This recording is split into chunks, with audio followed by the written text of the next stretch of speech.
AMS would do. What's the deal, man? King Eric, the media assassin, man. Came to chop it up with y'all for a little bit. I ain't feel like doing a video, so I figured, you know what? I'm going to go ahead and just chop it up with y'all for a little bit, man. How y'all doing out there? People are wondering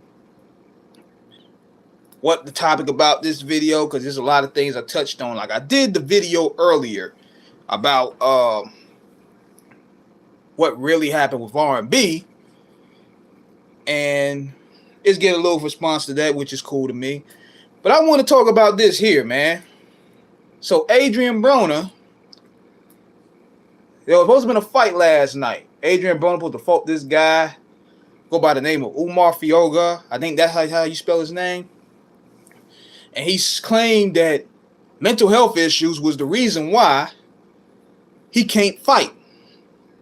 Now, Tank Davis called him, I don't care what he says, he called him out, because why would he make that statement after broner said what he said, when Mikey Garcia said the same thing when he backed out of a fight months back? To my knowledge, Tank didn't say anything, but now he called these guys bitches, because you supposed to be fighters. Like you sitting there claiming y'all backing out of fights with the mental health, and the guy Omar Fioga, he's not taking this line down. He's like, look, we want to see proof of this shit.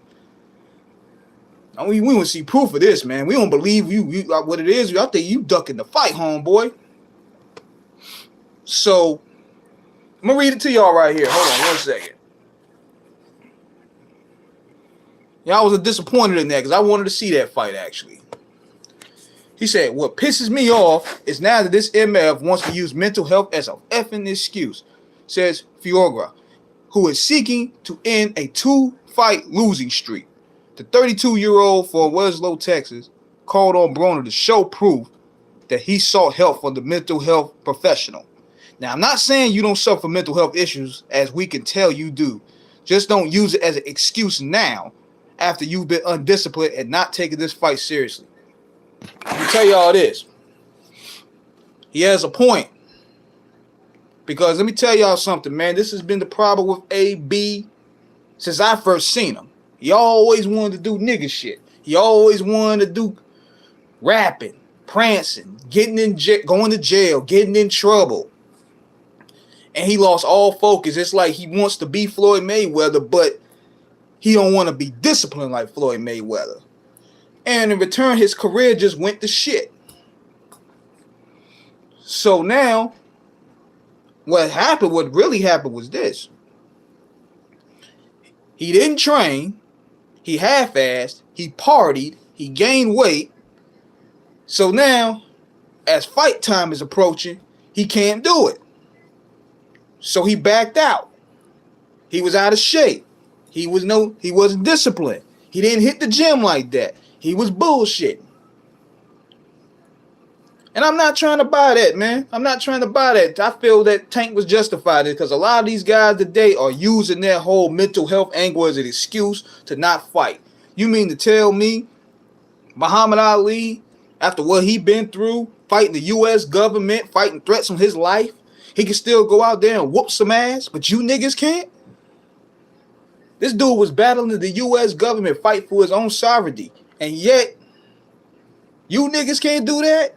Jack Johnson, in front of white supremacists and Nazis and all that, beating up white boys and taking 8 women. But you niggas is going to crumble over that. And don't get me started on the stuff Mike Tyson been through. Mike Tyson got disciplined and handled his business. But you niggas can't do that today? I'm not buying that. I'm not buying that at all. And Tank come from a different cloth about that. Like, look, pressure creates diamonds. You tune all that out and you handle your business.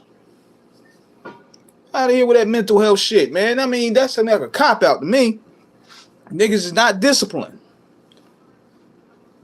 I can see a fighter pull out in it, but not mental health. Exactly. That nigga ain't fooling me. He didn't train. He didn't train. He half-assed. He ate good, too good. But yet he saw the other dude training. He looking at that Showtime joint like, yo, this he getting busy. He want to break that streak. Exactly. I said the same thing, man. Like, what's going on with these fighters, man? I think Ben Simmons did the same shit in the NBA where he called out, talk about mental health issues. Man, what is wrong with these guys? Now, I'm not saying there's no way. I'm not saying people can't have mental health issues. Most likely they do. But here's the play with me. You mean to tell me if these people out here can suck it up, regular people like us can suck it up every day and go to work despite everything that's going on? There's single mothers out there breaking their back to provide for their kids. I'm not going to sit here and feel sorry for a nigga that squandered $1 million for acting like a buffoon. Fuck out of here. And you see regular people every day trying to break their backs. Boxing has went down. We are lucky to see 2 great fights a year, but both fights in their prime. That's one of the main problems, dog. What's up, Mike? I think what happened too, man, is too many belts, number one, and there's too many of the best don't want to fight one another. It shouldn't make no sense for all these damn negotiations. Like, if you niggas want to fight, set the purse, sign the contract, and let's get it on. They really don't want to fight each other. So you got to go through all this tweeting back and forth. Mikey and Tank should have been signed up for this fight. If they really wanted to do it, they would have been signed up for this fight. Same thing with Crawford and Spence. We got to wait almost 2 years. And this is one thing I give credit to Al Heyman for, because Al Heyman, he gets those deals done. That's one of the best black men ever made, Al Heyman. He gave us those fights. But see, all these other managers, these crooked promoters, they want to protect their fighters. Like, let these niggas fight. This is what we want to see. We want to see the best fight the best. Enough of this ducking. Like, let's get it on. And see, with this situation here with Broner, man, it's like it's setting up a bad paradigm, man, because all the greats had to go through a lot of shit. Most notably Muhammad Ali. After all what he been through, to still go in there and go against George Foreman, do the rope-a-dope shit, win the title, despite everything that was against him, his age, his health, the United States government smearing him, fight for his own liberty. Come on, man. Al Heyman gets too much hate for top-ranking Oscar. Yeah, because Al Heyman has figured out all the tricks in the trade, man. He take care of his fighters. Everybody keep talking about, well, Broner should have went to Rock Nation. Well, he should have, the way he acting.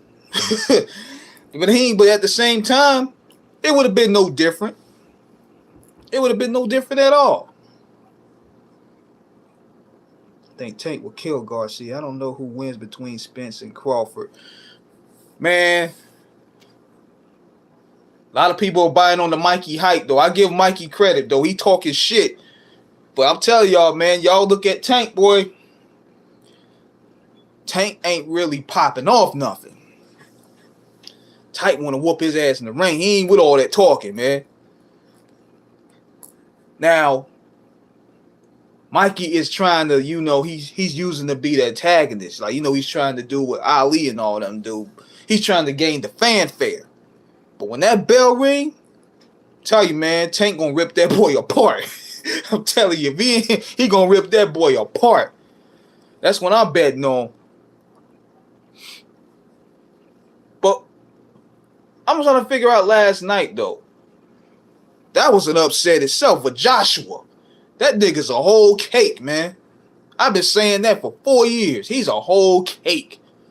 Al Heyman gave this man a $40 million purse, man. Like, come on, let's get this fight on with Wilder. He didn't want to do it.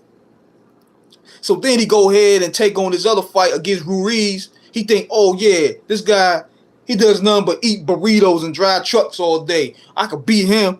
Man, Anthony Ruiz whooped Anthony Joshua ass. Straight up. And he ain't been the same since. That dude's probably a pound cake fighter to me. And he got that little rematch off Ruiz because, you know, this is what they do. Ruiz probably ate good a little bit. Ate a lot of them burritos and shit.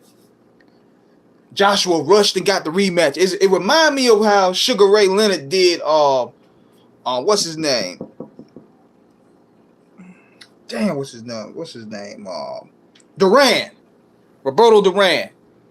Because he knows Sugar Ray couldn't beat him head up, so he went ahead and rushed that rematch back months later after Duran was like overweight. He had to drop that weight so quick. He couldn't fight Sugar Ray because Sugar Ray's ego was burnt.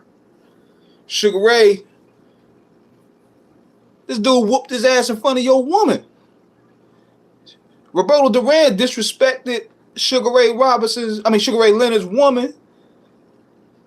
Sugar Ray got his ass whooped on the first fight. So his pride was taken. He was talking retirement and all this shit. So what'd he do? He rushed the fight quick. And Duran couldn't drop that weight on time. That's why he looked sloppy. Everybody was taking L's. Anthony Joshua, Usman, and Venom Page. Thank God I ain't bet no money. Hell no. I ain't bet no money on those guys. Because one thing for sure, there's always money on the rematch. But at the same time, they stock gonna go down. Anthony Joshua's stock is down. No, I'm talking about. His stock is down. He can't get no big money fight. What he gonna do? Get a big money fight with Wilder? Wilder trying to get his weight up. He ain't gonna get no match with Fury. Tell you that. But like I said, going back to what I was saying about Sugar Ray Leonard and Duran just wanted that bag. Like shit, it was $1 million. I mean, he just took that $1 million up front because, you know, in the sports entertainment business, there's a guarantee you never gonna get that money again. So he figured, man, fuck it. Let me just go ahead, sign the dotted line, take the fight. Whatever happens, happens. But that fight was a joke, man. That fight was a whole joke. He didn't fight Roberto Duran in shape. He rushed that rematch, man. His pride was hurt. And Duran, you know what Duran should have done? If he wasn't so eager for money, he should have just went ahead and just been like, nah, I'm the champ. We fighting on my terms. We gonna give me a year. And we'll get it together. Fuck what you talking about. I'm the champ. But see, that's what greed does sometimes. And Duran was never the same fighter. Where you think Anthony Joshua goes from here? He gonna probably fight a couple bums to get his weight up, but he ain't really in that higher form of demand now. That's done, man. Like he took too many L's now. And usually in certain cases, when you take an L in boxing, it shouldn't really set you back. But Floyd Mayweather, he changed the course to where you take an L, that shit gonna haunt you. It used to be a time where if you take the L, you could bounce back. That's what usually happens in fighters, but Floyd changed the game to where fighters are scared to take L's. So this is what they doing that. The minute they take an L, people feel like, oh, his career over. It's kind of like how the NBA is now. The NBA is like, if this dude don't have a ring, he don't have no legacy. He ain't shit. That's why you see a lot of these guys hopping from team to team, hoping to get a ring. That's what that's all about.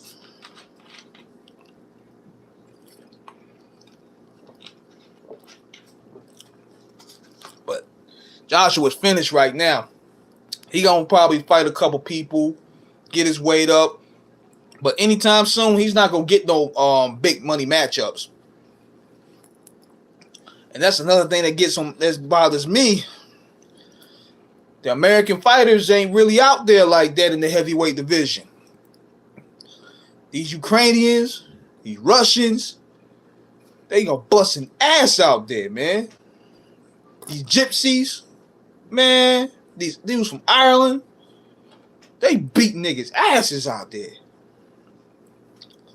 It's crazy, man. Like, I never thought I'd see it. When boxing went international like that.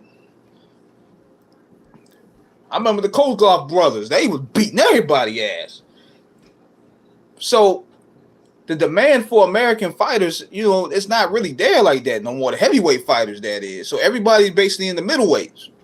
And maybe the lightweights. But one thing's for sure about boxing is just like my man said, you gotta get the big money fights. That's what people want to see. That brings the revenue. That brings the casuals. That's where Top Rank is messing up, man. You go to look at a Top Rank fight on ESPN, ain't nothing but old crooks and hand-me-down prostitutes and thieves. Like, come on. Whereas you go to PBC has a more casual audience. They just got to you just got to go ahead and get better television opportunities. Appreciate it, man. But yeah, that's what's going on with boxing. Boxing has its stars. It's just that the main fighters are scared to fight. You know what I'm saying? But see, I don't think it's the athletes themselves, it's the promoters. Like, for example, I may get a little heat for this one, but Don King had Tyson ducking Lewis for years. When Mike got out of jail, Lewis wanted the shit. Lewis wanted Tyson. Well, as soon as he got out, Don King was like, nah, we can't talk a deal. We ain't got a deal right now. Fuck all that. Lennox Lewis calling you out, dog. Because he knew Lewis was ready. Tyson was still trying to get his head together. Coming out of jail and stuff. It was cool as hell. I ain't gonna lie. It was cool as hell to see him win that fight against Bruno too. Seeing Tupac and Suge hug and everything. But let's keep it buck. Let's keep it buck here though. That shit was a tune-up fight, man. they gave Tyson the title shot within damn near 2 fights. They did that just because, you know, they wanted to capitalize off his popularity. He ain't work up the ranks like that. They gave that nigga after 2 fights, to my knowledge. He got a title shot just like that. Just like that. They going to capitalize off of it. And then Lennox Lewis was going up the ranks. He was going up the ranks. Same with Holyfield. He had to work his way back up there. Tyson, they handed that shit back to him. Because Tyson is a draw. I understood the business side. But y'all know damn well, after 2-3 fights, what did he beat? Peter McNeely? That bum ass? he beat him? That was his comeback fight. He beat him. And he beat who up? He got a title shot after that? You can't tell me that was marketing. Hold on, I'm gonna look that up. My mind's a little bit frizzy right now. Let me look that up real quick. Because I don't want to look like I'm just talking BS. Because this was 1995. Hold on, I'm about to go ahead and look this up real fast. And wasn't Tyson supposed to fight Foreman? Was he supposed to fight George Foreman? Because George Foreman was coming back too. George Foreman was coming back. Hold on, I'm going to look this up real quick. How many fights did Tyson have when he got out of prison? Because I'm going to tell you, he beat bum-ass Peter McNeely, then got a title shot. That's that Brock Lesnar shit. Hold on. Let me look this up, man. It was Peter McNeely and Buster Mathis. It was Peter McNeely and Buster Mathis. But see, look at the business side. Look how much money he grew. He grossed at least $96 million just off 2 fights alone, including a United States record of $63 million for pay-per-view television.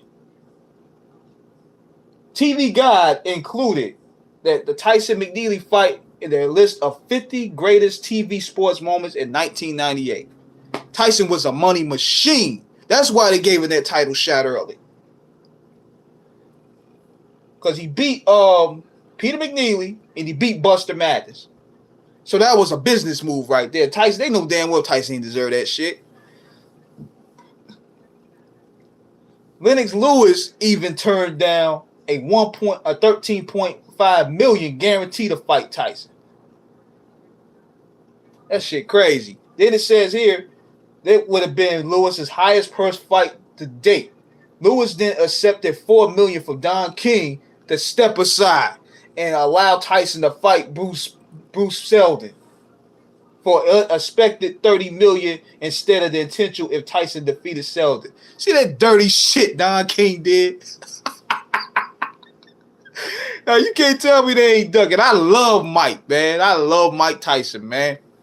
Big fan, probably his biggest fan, but Don King, he pulled some bullshit with that move. He knew Tyson was going to get dropped because he knew his fight was in the right state of mind yet. You know what I mean? Lennox Lewis was ready.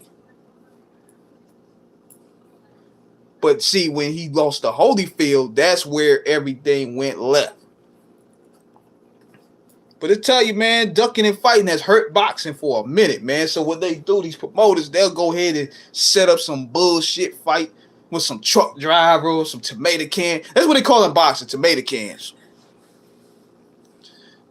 And they wash this nigga, and they get all the money. Because Tyson was a money machine back then. He fought this bum. Both of these bums generated $96 million. Do the math. Shit. I mean, I don't blame him, man, but at the same time, I know a lot of the fighters that were putting in work were mad. They were mad as hell. Can Crush. Yo, you remember this fighter? Hey, remember Butterbean? Man, Butterbean won't shit.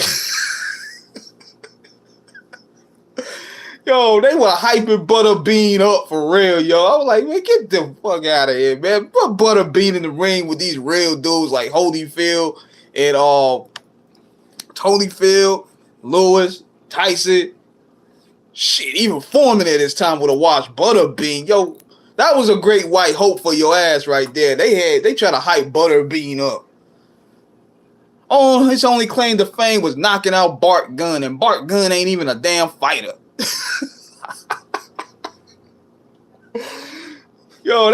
They killed me with that, bro. Butterbean. They try to build a market off that bullshit. Who Butterbean beat to get that rep like he's supposed to have? He ain't beat Larry Holmes, did he? Shit, Larry Holmes was what Butterbean ass. They should be ashamed of themselves with that. They try to find a great white hope. Like, they try to find that Rocky so bad. They got Butterbean. Come on, man. How many people you ever seen with a Butterbean shirt? I'll wait. Only claim to fame was knocking out Bart Gunn in WrestleMania. Come on, man. Butterbean. Look this dude up.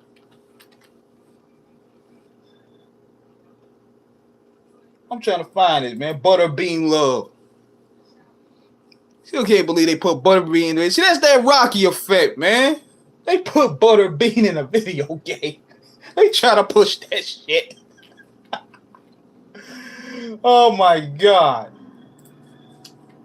Hold on, I gotta look this up real quick. This dude had no personality. He was overweight. But they hyped the hell out of Butterbean in the 90s. Come on, man. It was ridiculous. How did he blow up like he did? Fighting truck drivers and taxi and Uber drivers and shit. Butterbean. They killed white man. That's the great white hope. I ain't seen one. Yeah, that's his only claim to fame was knocking out Bart Gunn and knocking out Johnny Knoxville and Jackass. This shit is a joke. And white America was super him up, yo. the king of the 4-rounders. Oh, man. Get the fuck out of here. He ain't beat shit. Look at his track record. Peter McNeely. But Tyson washed him in 5 seconds. I'm looking at his resume of fighters. He's supposed to be Jack Ramsey. Names I'm familiar with. Come on, man. Bums. Come on, man. That's my problem with boxing, man. They find a great white hope and they try to hype the shit out of him, man. That Rocky bullshit. And speaking of which, I'm going to tell y'all this, man. I'm going to let y'all know this. To change subjects for a minute while we talking about this. Butterbean should have been a sumo wrestler. He shouldn't be enough of that all, bro. He should have been a truck driver. He should be working catering. He don't deserve to be in no ring. He ain't gonna go in there with these savages. Man, Holyfield and Lewis, Riddick Bowe, they would have tore Butterbean ass up. Jared Anderson, Jared Miller. I'm gonna check them out. Man, they should be ashamed of themselves. They were better off hyping Tommy Machine Gun, bro. Seriously. They were better off hyping him up. Got him. They tried to gas him up. Tommy Morrison. No disrespect to the dead. But come on, man. You gonna put him in the ring with these warriors? These giants? These colossal clouts? He had a decent career, actually. But he wasn't beating a lot of them boys back then. But speaking of which, though, I want to talk about this here. Speaking of Great White Hope. Now, I did a video the other day about Sylvester Stallone and Suge Knight, right? Of course, some people are like, man, Eric, why you being hard on your people? Why you agree with Sylvester Stallone? Hell yeah, I was agreeing with Sylvester Stallone on that. I don't blame him. Who don't want to live next to Suge Knight in his prime? Huh? Imagine you going outside. You seeing pit bulls and shit. Pit bull fights. Niggas out there with red rags. You sitting there by the water your yard. You about to taking your son outside to play catch football, and you seeing some motherfucking damus over there slapping niggas up. You wouldn't want that moving into a gated community, now would you? Hell no. Imagine how it would have went. Because keep in mind, this was 1995, 1996 when Suge Knight was the man. Sylvester Stallone was on the downside. You know what I'm saying? Them steroids weren't there no more. That whole Rambo body, that chiseled Rambo body was gone. He was playing in bullshit like Stop or My Mom Would Shoot. He was just like a square. Like he was Bruce Wayne status out there from the Dark Knight Rises. He was washed. So imagine this. Suge over there with his bullshit, playing music, late at night, niggas drinking liquor. Here comes Stallone knocking on the door. Hey, I just want to know, man, that I want you to turn the music down. You know the kid trying to go to sleep. I mean, I'm just trying to get sequel. We just some happy people. You know how Suge is. Suge is gonna be like, what music? I mean, music that you guys are playing. I mean, I'm just trying to sleep here. You got neighbors. Man, let me tell you something. Them Pyrus will wear Stallone ass out, bro. See, he was looking at Rambo like he Rambo. Buntry, Mob James, Neckbone, all them niggas that they ran, they were vicious. They would have kicked Stallone whole ass off. All over. Apollo Creed couldn't save his ass from that ass whooping. Shit, Mickey from the heavens couldn't rescue that nigga. Shit, he was like, tell you what, we gonna turn the music off, but you gotta fight one of the little homies. One of the little homies ended up being a nigga from the pen, 6'3", 247 pounds, bodybuilder, little nigga, and you got Stallone washed up, no steroids no more, gonna fight that. I just go inside, I ain't trying to get no look, you know what I'm saying? I'm just wanted you to know that me and the kid was going to go outside. Who want to live next to that shit? Huh? Who want to live next to that? I don't blame Sylvester Stallone, man. In fact, I would have bought the whole damn complex. Straight up. I would have bought the whole complex so Suge Knight won't bring his ass up there. Yeah, nobody want to be around that in the gated community. Now, I'm pretty sure he would have let Denzel and them stay there. Even Ice-T. But Suge Knight, y'all crazy. Y'all crazy. Thinking Sylvester Stallone is a racist because he don't want Suge Knight in his heyday living there. Man, I don't blame him. Because, see, the thing is, I'd probably even say I'd rather have him live with Whack 100. The most Whack 100 gonna do is just go on Clubhouse, talk shit. Whack 100 is like, what, 5'6"? Big mouth, though. He'll probably say something disrespectful about you on Clubhouse.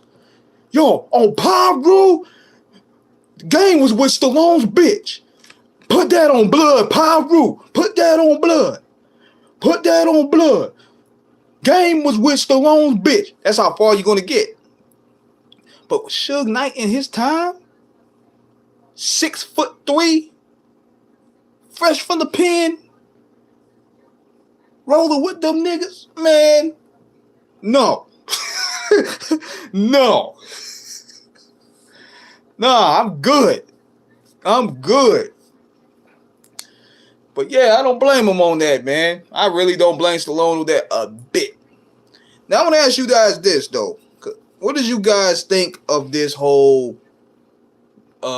debate going on with who killed R&B? Because, Diddy, he's trying to pretty much start a discussion with that. And I know what's the deal with that is. He's trying to get a rollout for his own project. Mean to tell me R&B has been this shit for this long and you just now speaking, nigga, after you just got a record deal with Motown? There's a ulterior motive there. There's a real material motive there. Because this discussion been going on for 10 years. We ain't seen an R&B group set the world on fire. The last R&B group, to my knowledge, I seen was Pretty Ricky. We ain't seen none of that. We've been having this discussion for a minute. Where you been, Puff? And then on top of that, he'll create the hit records and then sleep with the artist. Cassie.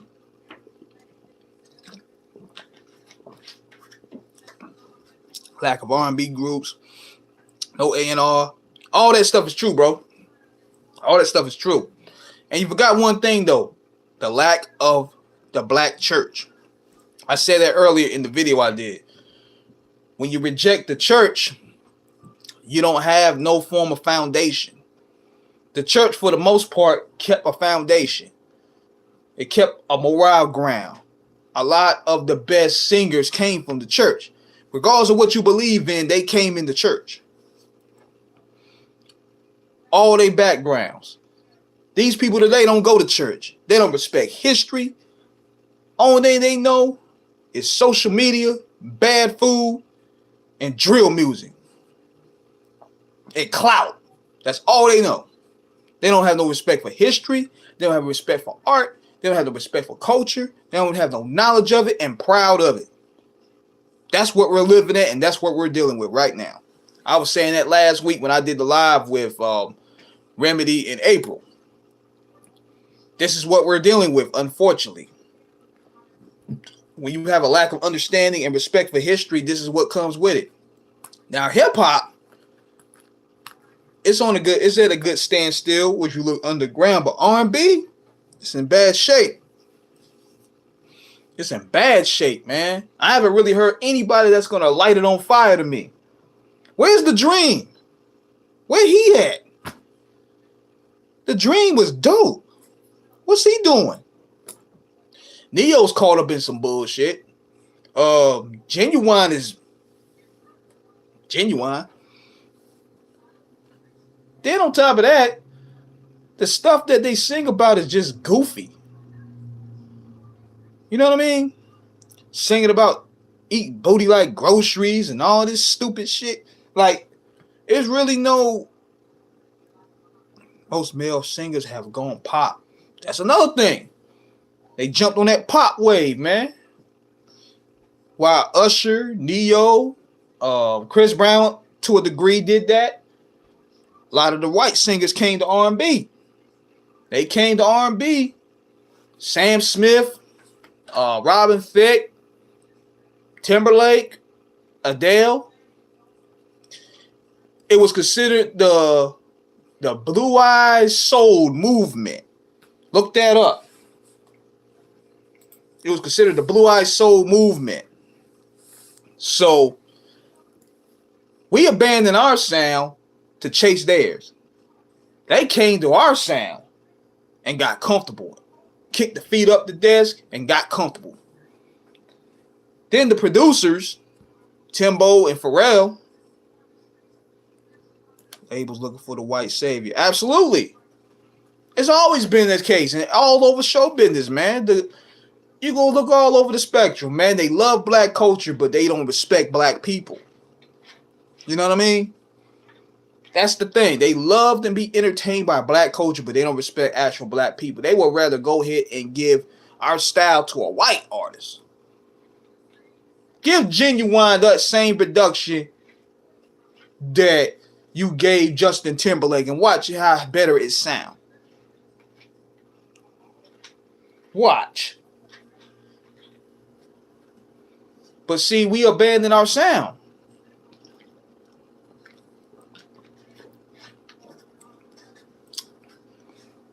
When you abandon your sound, you don't have no form of foundation. We just following the trends. So that's one of the main issues that we're having. The blog era made rap hip hop look weak. Look how small weights made boxing interesting. Well, what happened with the blog era, it was actually pretty good because it gave people that didn't have the stereotype look of what the industry considered to be a superstar a chance. Like, you could be yourself, kind of. Like, for example, it created a lane for guys like Drake, Wiz Khalifa, Kendrick, J. Cole, Mac Miller, even though he's a bitch, Kid Cudi, Kanye ushered that. In fairness, Kanye ushered the blog era too. Because then you had people of different fixtures coming into the culture. Justin Timberlake only sold because of Timbo and Neptunes. Totally agree. Totally agree. But see, the blog era was pretty good. I actually kind of like the blog era. Pushing vanilla midgets that look like the average man opposed to look guys that look larger than life. Yeah. At first it was good because it broke a paradigm down to where you don't have to have the standard of the stereotypical look. I was cool with that. I'm not muscle bound, but at the same time, I have a voice. So just because I don't have a look don't mean I should be disqualified. I like that the blog era introduced that. But here's the problem. When the corporations control the movement, and just like anything in America, it controls anything, they manipulate it and monopolize it to where now you're creating a forceful atmosphere like, oh, now you got to dress like Kanye to sell records. Now you got to dress like Drake. You got to sound like Drake. It's the same thing. That's the main problem. When corporations get control of the sound, they strip it, and they try to sew it up to where it's to their liking and to their markability. And that's a problem. That's a big problem.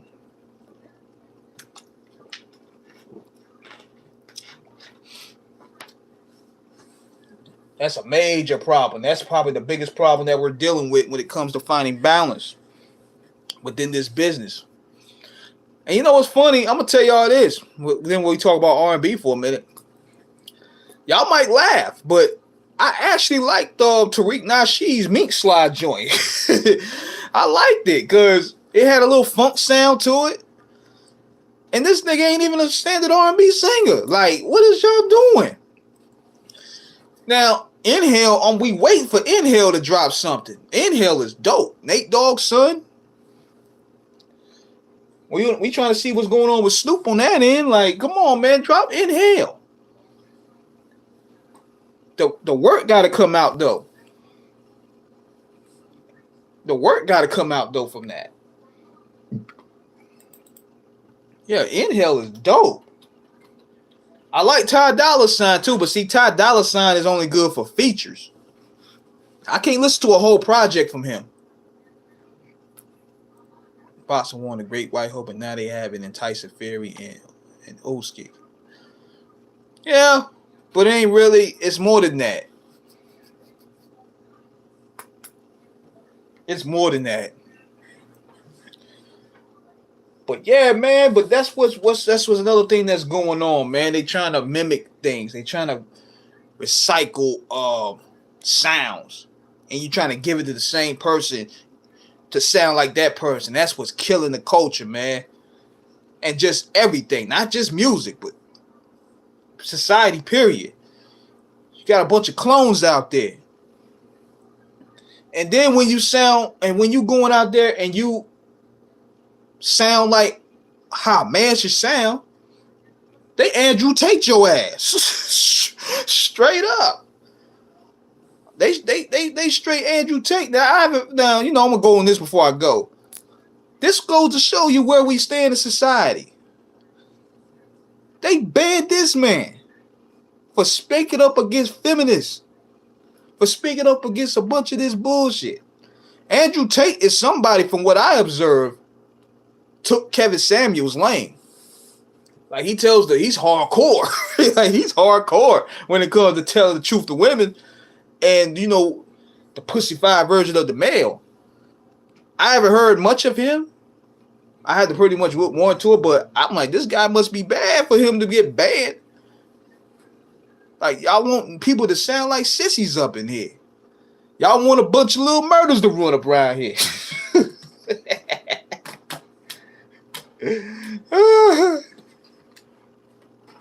But yeah.